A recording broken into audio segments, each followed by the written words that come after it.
Hello hello hello today we are going to be doing Delhi सल्तनत। आज हम लोग करने वाले हैं दिल्ली सल्तनत। दिल्ली सल्तनत। देखिए हैंडराइटिंग की थोड़ी सी प्रॉब्लम हो सकती है, मैं उंगलियों से लिख रहा हूँ। मेरा नाम आदित्य मिश्रा है। मैं आज आपको दिल्ली सल्तनत के बारे में पढ़ाने वाला हूँ, जो मेडिवल हिस्ट्री का एक बहुत इंपॉर्टेंट आपका बात आती है।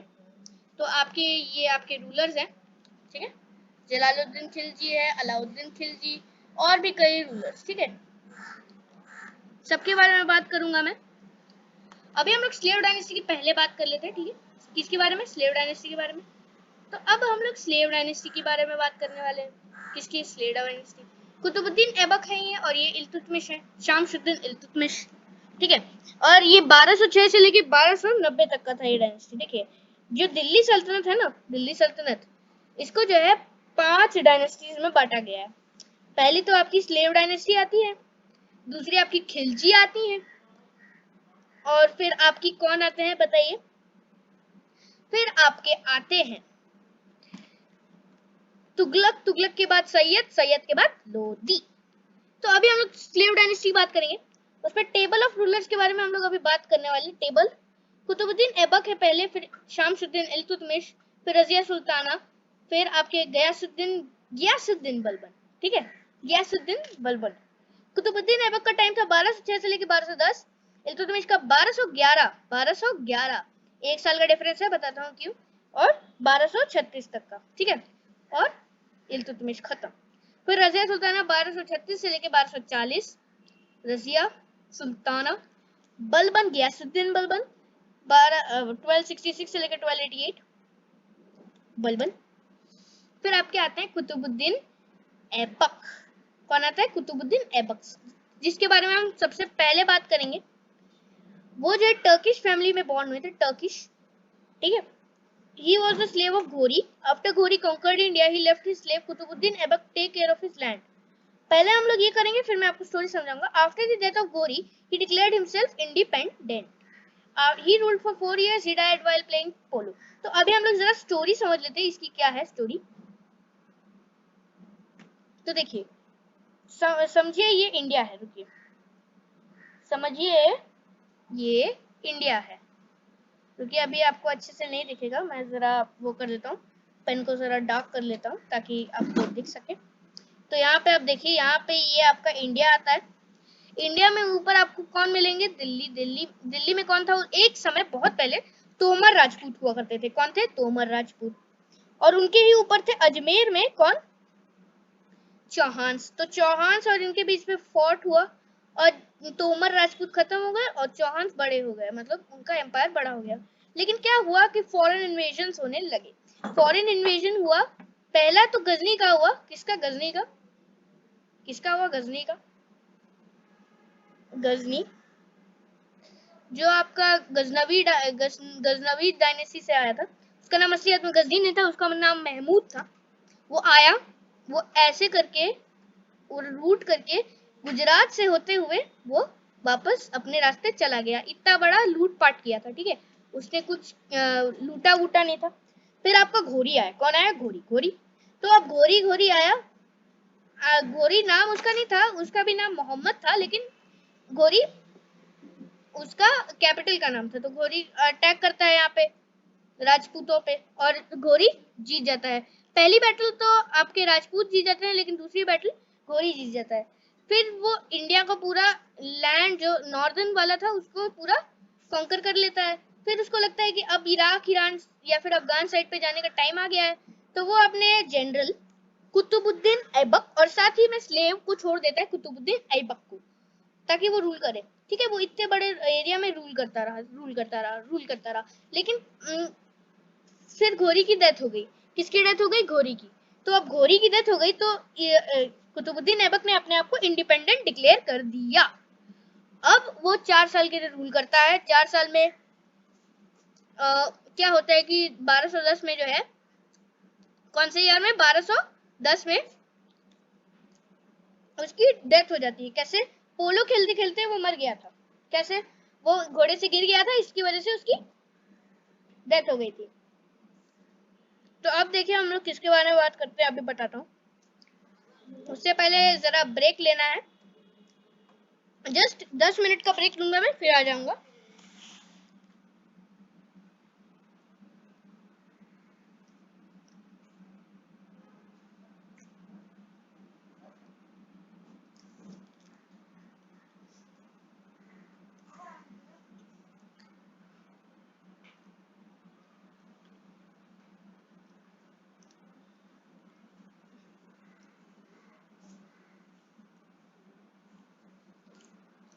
तो अभी हम लोग कंटिन्यू करते हैं।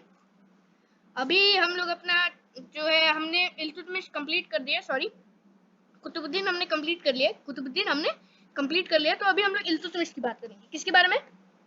इल्तुतमिश। इल्तुतमिश कौन था? He was the slave of Qutbuddin Aibak. Qutbuddin Aibak का स्लेव था, उसका नाम था इल्तुतमिश।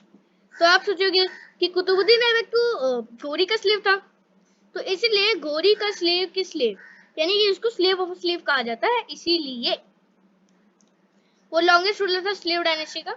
और इसकी कहानी अलग है। देखिए ये उसका बेटा नहीं था, मैंने बोला आपको, स्लेव था, और सन इन लॉ था। सन इन लॉ दामाद था। तो दामाद था तो इसने उसका फायदा उठाया। जो इसका बेटा था कुतुबुद्दीन ऐबक का, उसके बेटे को गद्दी से हटा के अपने आप को गद्दी पे इस्टेब्लिश करेगा। अब जब वो इस्टेब्लिश करेगा तो यहाँ से तो वो इस्टेब्लिश करेगा, फिर वो 25 साल तक रूल करेगा। ठीक, वो चाहता था कि उसकी बेटी जो है वो ज्यादा अच्छा रूल कर सकती है। तो उसके वर्क क्या थे जरा देख लेते हैं। Policy of Chalisa. चालीसा मतलब 40 लोग, 40 टर्किश नॉबल्स जो उसको एडवाइस करते थे।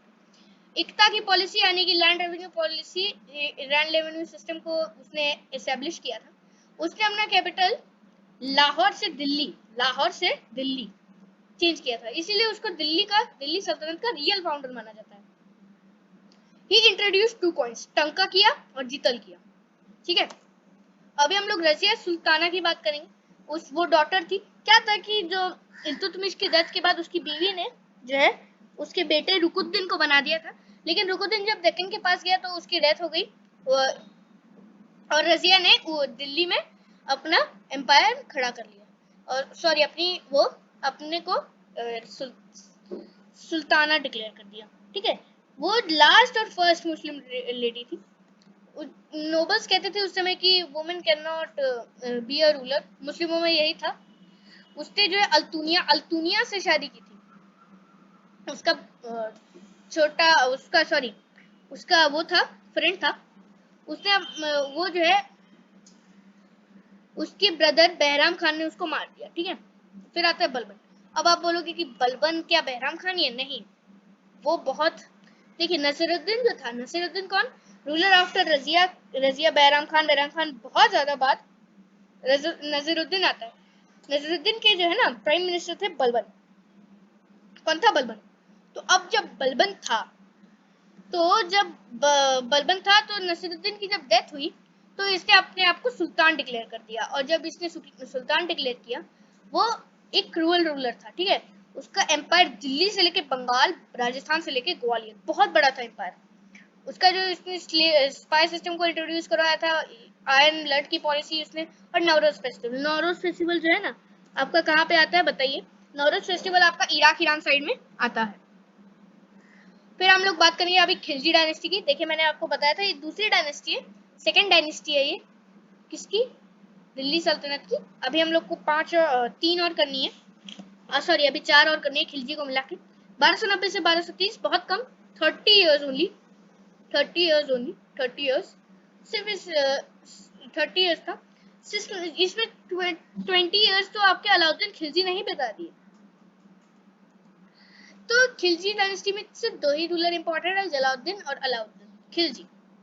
ठीक है, जलालुद्दीन खिलजी का टाइम था 1290 से 1296 से लेके 1316 का था टाइम अलाउद्दीन खिलजी का। तो क्या था कि जो बलबन था उसका पोता कैकवाबाद था। कैकवाबाद जो है वो थोड़ा सा रूल करता है, फिर उसको कोई मार देता है। कौन? एक जलालुद्दीन खिलजी ने नहीं मारा होता है, एक बोला जाता है कि खिलजी के किसी नोबल ने मार दिया था,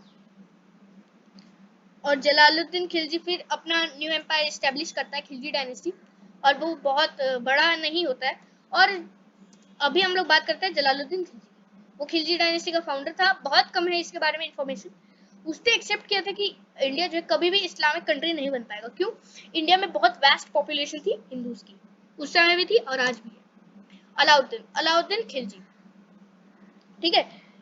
क्या था कि Alauddin Khilji was the nephew and son in law, मतलब नेफ्यू भी था, मतलब चाचा का बेटा, और सन इन लॉ भी था। उसने जलालुद्दीन खिलजी को मार दिया पॉइजन देके और came to the throne. Movie में, पद्मावत मूवी में दिखाया है कि छुरा घोंप देता है, लेकिन असलियत में जहर दे दिया था। वो जो है फर्स्ट रूलर था जिसने कैप्चर किया था डेक्कन के बिलो, ठीक है, डेक्कन के बिलो कैप्चर किया। उसने 3 मार्केट एस्टेब्लिश किए, food grain market, expensive clothes market और तो market for selling slaves, cattle, horses etcetera. उसने वो फ्री ग्रांट ऑफ लैंड देता था, ठीक है, रिलीजियस पर्पस के लिए, और वो रीएस्टैब्लिश किया स्पाई सिस्टम को, जिसपे जो बलबन ने शुरुआत की थी। उसने प्रोहिबिटेड किया वाइन का यूज। अलाउद्दीन कैप्चर्ड, उसने कौन कौन सा एरिया कैप्चर किया? मालवा, गुजरात, रणथंबोर, मेवाड़ एंड जलोर। उससे जो है सिस्टम दाग और चेहरा। दाग क्या था? ब्रांडिंग ऑफ हॉर्स, मतलब कोई अगर कोई उसका आ गया, मतलब जैसे कि अपना ही घोड़ा हो, वैसा कि दूसरे आर्मी का घोड़ा तो नहीं आ गया। और ब्रांडिंग ऑफ हॉर्स कहा जाता है। चेहरा मतलब डिस्क्रिप्शन ऑफ सोल्जर्स, मतलब उनका भी आईडी कार्ड जैसे आज होता है वैसे ही। ही मेड सम मॉन्यूमेंट्स बना, अलाई फोर्ट, अलाई दरवाजा और हजर सुल्तान। ये आज वो नहीं करता, आज ये वो नहीं है, मतलब आज के समय में नहीं है, कभी ढह गया। फिर कौन आता है आपकी? तुगलक, ठीक है, तुगलक। तो मैंने उसमें फोटो नहीं लगाई, मैं भूल गया था फोटो लगाना मेन पेज पे, लेकिन हाँ तुगलक आए। ये कौन है? गयासुद्दीन तुगलक, ये मोहम्मद बिन तुगलक और फिरोज शाह तुगलक। तुगलक डायनेस्टी 1320 से लेकर 1414। तुगलक डायनेस्टी का टेबल, गयासुद्दीन तुगलक, मोहम्मद बिन तुगलक, फिरोज शाह तुगलक। आप देखिए, गयासुद्दीन तुगलक का बेटा था मोहम्मद बिन तुगलक, लेकिन फिरोज शाह तुगलक मोहम्मद बिन तुगलक का बेटा नहीं था। ही वाज द कजन ब्रदर, मतलब दोनों ब्रदर्स थे। दोनों क्या थे? ब्रदर्स थे। टाइम पीरियड देख लेते हैं। गयासुद्दीन तुगलक का देखिए ये 5 साल रूल किया मोहम्मद बिन तुगलक ने, 1325 से लेकर 1351 तक का। फिरोज शाह तुगलक ने 1351 से लेकर 1388 तक रूल किया। गयासुद्दीन तुगलक, उसका नाम, रियल नाम में उसका गाजी मलिक था। इसने खुसरो खान को मार दिया था, लास्ट खिलजी रूलर। उसने 5 साल रूल किया था। उसने तुगलकाबाद सिटी बनाई और उसने उसको अपना कैपिटल बनाया था। उसने, वो पहला था जिसने इरिगेशन वर्क स्टार्ट किया, और उसने वो जो तुगलकाबाद फोर्ट, यानी तुगलकाबाद में उसने एक फोर्ट बनाया था, वहां से वो गिर के उसकी मृत्यु हो गई थी। बोला जाता है कि मोहम्मद बिन तुगलक ने गिरा दिया था, वो अलग बात है, वो डिबेटेबल है। तो इसका टाइम है 1525 से लेकर 1350 तक, sorry. He was the son of Ghazi Malik. किसका बेटा था? गाजी मलिक का, यानी गयासुद्दीन तुगलक का। उसने थ्रोन को किया आफ्टर हिज फादर्स डेथ। उसने वो वाइस फूल, यानी कि पढ़ा लिखा गवार कहा जाता है उसको, 5 एक्सपेरिमेंट्स की वजह से। Taxation is Doab. Doab region क्या होता है? देखिए, जैसे कि यहाँ पे आपका कोई भी रिवर है, ये माउंटेन है, यहाँ से कोई यहाँ पे गंगा नदी है, और यहाँ से यमुना रिवर भी है, ठीक है, यमुना रिवर, और यहाँ पे जाके वो दोनों मर्ज हो जा रही है, दोनों मर्ज हो जा रही है। अब देखिए, ये जो रीजन है ना, ये दोआब रीजन है। ये कौन सा रीजन है? दोआब। क्यों दोआब रीजन है? यहाँ पे बहुत फर्टाइल लैंड था, ये बहुत फर्टाइल, बहुत फर्टाइल, क्योंकि एक साइड में यमुना, दूसरी साइड में गंगा, ठीक है, तो ये साइड था फर्टाइल। तो यहाँ पे जो है इस रीजन को बोलते थे दोआब। यहाँ पे एक बार अकाल पड़ा, वहां पे उसने टैक्स घटाने की जगह टैक्स बढ़ा दिया, इसलिए उधर के लोगों ने बोला कि पागल है क्या। फिर इंट्रोड्यूस ऑफ टोकन करेंसी। देखिए क्या था कि उस समय ना गोल्ड और सिल्वर की कॉइन्स का चलन था, लेकिन गोल्ड और सिल्वर कॉइन्स को बनाने में बहुत ज्यादा ही पैसे लगते थे। तो इसने क्या किया कि इसने जो है कौन से कॉइन, कॉपर और ब्रॉन्ज कॉइन को बोल दिया कि कॉपर और ब्रॉन्ज कॉइन आज से यूज होंगी, गोल्डन और सिल्वर कोई यूज नहीं होगा। तो उधर के लोग कितने चालाक थे, आप सोच भी नहीं सकते। उधर के लोगों ने गोल्ड और सिल्वर कॉइन को बचा के रखा, उनको मालूम था कि कभी ना कभी तो इसको वापस करेगा। और वो कॉपर और ब्रॉन्ज जो है बहुत मिलता था, क्योंकि जैसे कि आपके घर में भी कभी कभी तांबे के आपको मिल जाते हैं, तांबे के बर्तन होते हैं, हाँ, तो वो उन्हीं को पिघला के जो है बना देते। तो आप सोचोगे कि अरे अभी भी उनका प्रिंट तो लगेगा, लेकिन ये मोहम्मद बिन तुगलक इतना बेवकूफ था कि उसने अपने आप का प्रिंट भी नहीं करवाया था, मतलब एकदम फ्लैट का कॉपर का कॉइन। तो ऐसे ही सब लोग फेक कॉइन बनाने पड़े, इसलिए इसने इसको भी रिवर्स किया, और टैक्सेशन इन दो आपको भी उसने रिवर्स किया। Capital change to Delhi to Daulatabad. Daulatabad कहाँ है? महाराष्ट्र में आ जाता है। जो आपने पढ़ा था एंशिएंट इंडिया में, आपने देवनागरी के बारे में पढ़ा था, ये वही है। मतलब दिल्ली से दौलताबाद। क्यों? क्योंकि क्या था कि बाहर से ना इन्वेजन हो रहे थे, और दिल्ली ऊपर था, तो वो हमेशा कटघरे में रहता था कि कभी ना कभी इस पर अटैक होगा। वो सेफ नहीं फील करता था, तो यहाँ पे आ गया, और इसको चाहता था कि वो साउथ इंडिया को भी कैप्चर करे, इसलिए उसने वो किया खुरासन एक्सपेडिशन। खुरासन क्या है कि जो काबुल है ना, काबुल के इस साइड खुरासन आता है, वहां पे उसने सेना भेज दी। लेकिन यहाँ पे राजा थे, उन्होंने पहले बोला कि मैं तुम्हारी मदद करूंगा, लेकिन बाद में इन्होंने मना कर दिया राजा ने, तो इनको अपनी सेना वापस भेज के वापस आना पड़ा। तो इनकी सेना बोली कि पागल है क्या।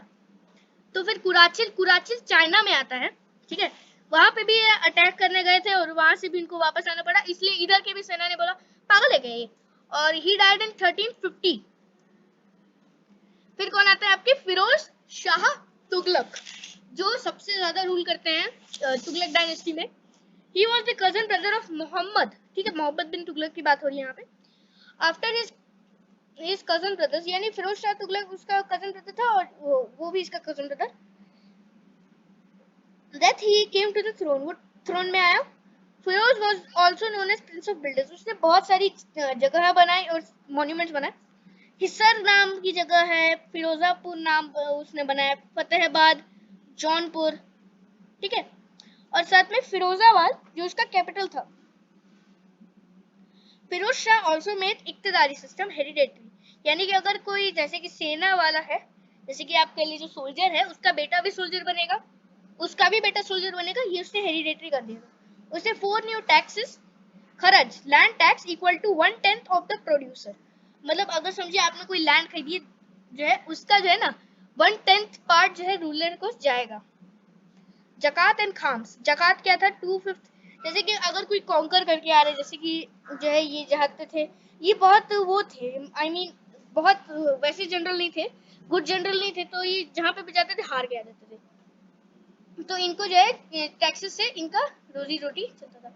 बूटी कैप्चर, मतलब जैसे कि अगर किसी ने भी ऐसा थोड़ा सा एरिया कैप्चर किया है, तो वहाँ के पूरे एरिया में जो है जो भी पैसा वैसा आया, उसका 2/5 तो आपको सुल्तान को ही देना पड़ेगा, 2/5 सुल्तान को कंपलसरी, 3/5 आपके सोल्जर्स को जाएगा। तो ये अलाउद्दीन खिलजी के टाइम पे उल्टा था, ठीक है, 3/5 जाता था सुल्तान को और 2/5 जाता था आपको सोल्जर्स को। फिर देखते हैं, फिर आपके यहाँ पे jizya, non Muslim tax also for Brahmans, ये कुतुबुद्दीन ऐबक ने पहले लगाया था, अकबर ने बाद में हटा भी दिया था, और फिर बाद में औरंगजेब ने भी वापस लगाया था, मैं उसके बारे में बात करूंगा बाद में अगले लेक्चर में। ही डाइड इन 1388 में उसकी डेथ हुई। एक आपको फिरोज शाह तुगलक की पिक्चर दिख रही होगी, ये खिजर खान है, सैयद डायनेस्टी। इनमें बस यही रूलर इंपॉर्टेंट है, क्योंकि इतने इंपॉर्टेंट नहीं थे सैयद और लोधी। तो देखते हैं Syed dynasty table of rulers, बस एक ही, आई मीन इंपॉर्टेंट बहुत रूलर्स है, लेकिन एक ही इंपॉर्टेंट थे जो थे खिजर खान। क्या था? देखिए वापस हम चलते हैं पेज पे, तो यहाँ पे देखिए ये इंडिया है, ठीक है, मेरे को नहीं मालूम आपको दिख रहा है कि नहीं, मैं थोड़ा डार्क कर लेता हूँ। ये इंडिया है, हाँ, तो ये इंडिया है ना, तो यहाँ पे जो है जब आते थे कोई तो क्या हुआ कि जब तुगलक जो है वीक हुए, तो यहाँ से तैमूर जो एक मंगोल कॉन्करर था, उसका इन्वेजन हुआ। इन्वेजन में उसने पूरा नॉर्थ इंडिया को कॉन्कर कर लिया, तो अब उसको भी तो वापस जाना पड़ेगा मंगोलिया में, या फिर कहीं भी उसको अटैक करने जाना था। तो उसने अपने ही जनरल, यानी कि किसको? खिजर खान को छोड़ दिया। अब जब तैमूर की डेथ हुई, तो इसने भी वापस पावर पे आ गया, ठीक है, एकदम लगभग सेम ही कहानी है घोरी और कुतुबुद्दीन, लेकिन ये इसका स्लेव नहीं था, ये जनरल ही था, ठीक है। तो अभी ये थी स्टोरी खिजर की। तो देखिए after that he tells him self independent, ठीक है, उसने 7 साल के लिए रूल किया, 1421 में उसकी डेथ हुई। इतना इंपॉर्टेंट रूलर नहीं, इसने ज्यादा कुछ काम नहीं किया। लोधी डायनेस्टी ये भी उतनी इंपॉर्टेंट नहीं आती है। ये बहलोल लोधी है, सिकंदर लोधी है, ये इब्राहिम लोधी है, ठीक है। 1451 से लेके 1526 तक का लोधी डायनेस्टी का टेबल देखते हैं। बहलोल लोधी, सिकंदर लोधी, इब्राहिम लोधी, ठीक है। 1451 से लेके 1481 तक का था बहलोल लोधी का, सिकंदर लोधी का इतना था 1481 से लेके 1517 तक का, और इब्राहिम लोधी का 1517 से लेके 1526। आप बोलोगे कि इसके बाद दिल्ली सल्तनत में क्या होता है? क्या होता है कि जो 1526 में ना बैटल ऑफ पानीपत होती है। कौन सी बैटल होती है? बैटल ऑफ पानीपत, जिसमें बाबर जीत जाता है और इब्राहिम लोधी हार जाता है। तो बाबर ना ही दिल्ली सल्तनत का ना बोल के एक मुगल एम्पायर एस्टेब्लिश करता है और उसको रूल करता है, ठीक है। वो लास्ट रूलर कहलाता है दिल्ली सल्तनत का, ठीक है। तो अभी हम लोग सीधा इब्राहिम लोधी की बात करिए, आप बोलोगे सिकंदर लोधी की बात करो। सिकंदर लोधी वैसे इतना इंपॉर्टेंट नहीं है, वो सन था बहलोल लोधी का, ठीक है। मैं थोड़ा बैक आ रहा हूँ। वो आगरा 1504 में, ये इंपॉर्टेंट है। उसने गाज है Sikandari unit for measuring cultivated field को उसने इंट्रोड्यूस करवाया। अब Bahlol Lodi he founded the Lodi dynasty in 1451 और लोधी डायनेस्टी पठान डायनेस्टी थी ओनली। तो क्या हुआ था कि जो आपकी जो सैयद थे ना, सैयद जो आपके सैयद आते हैं, ये सैयद, इनके जो खिजर खान के बाद बहुत देर के बाद आलम शाह नाम के रूलर आते हैं, ठीक है। अलाउद्दीन आलम शाह आते हैं रूलिंग करने। तो आते हैं तो वो ना वो वैसे थे जैसे कि क्या कहते हैं, हाँ जैसे कि एकदम वैसे कि मजेदार एकदम, कुछ हमको फर्क नहीं पड़ता, हम मजे में रहेंगे, ये वाले रूलर थे सैयद डायनेस्टी के। तो वो डरपोक थे, भाग गए। तो कहाँ पे भाग गए? यूपी की तरफ भाग गए। और यहाँ पे ये लोधियों को मौका मिल गया कि हम लोग अपना एम्पायर स्टेब्लिश कर ले, तो इन्होंने स्टेब्लिश कर लिया। वो बाद में जाके उधर भी उनकी मौत हो गई और फिर बाद में जाके बहलोल लोधी ने जाके उसको भी सीज कर दिया और उसने अपने एम्पायर में ज्वाइन कर लिया। तो ये आपका whole, this was the whole कौन? दिल्ली सल्तनत, ठीक है। ये आपका होल दिल्ली सल्तनत था। मेरा नाम है आदित्य मिश्रा, ठीक है। Thanks for watching. अगर आपको ये वीडियो अच्छी लगी तो लाइक जरूर कीजिएगा, please subscribe if you like this video. Thanks for watching, stay tuned and good bye.